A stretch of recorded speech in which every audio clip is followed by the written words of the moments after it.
మహానవమి రోజున అరుదైన గ్రహ సంయోగం ఏర్పడుతుంది. ఇప్పుడు నేను చెప్పిన రాశులపైన అమ్మవారి కృప ఉంటుంది.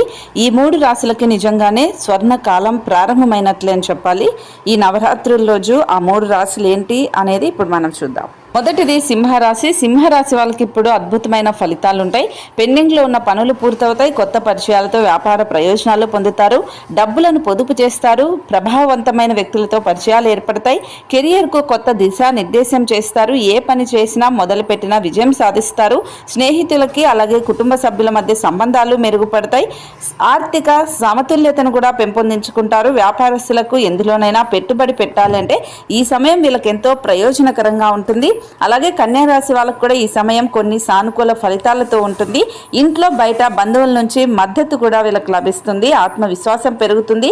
వ్యాపారంలో అడ్డంకులను తొలగించుకోవడంలో విజయం సాధిస్తారు. ఇంట్లో సంతోషకరమైన వాతావరణం ఉంటుంది. అంతేకాదు కుటుంబ సభ్యులందరూ కలిసి వేడుకలకు వెళ్తారు. వేడుకలు జరుపుకుంటారు. ఎప్పటి నుంచి రాకుండా చిక్కుకున్న అన్నీ కూడా పొందుతారు. డబ్బు కూడా బాగా వస్తుంది. వాహనాలను కొనాలనుకునే వాళ్ళ కోరిక ఇప్పుడు వాళ్ళ కళ నెరవేరుతుంది.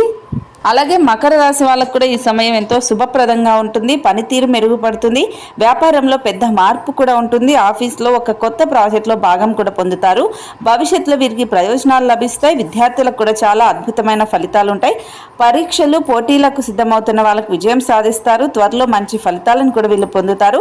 సంబంధాలలో ప్రేమ కూడా ఉంటుంది. శుభవార్తలు కూడా వింటారు. ఇప్పుడు నేను చెప్పిన ఈ 3 రాశులకైతే మహానవమిని రోజున ఏర్పడే గ్రహ సంయోగం కారణంగా ఈ 3 రాశులకు ఆ అమ్మవారి దుర్గమ్మ అనుగ్రహం కారణంగా స్వర్ణకాలం అనే చెప్పుకోవాలి.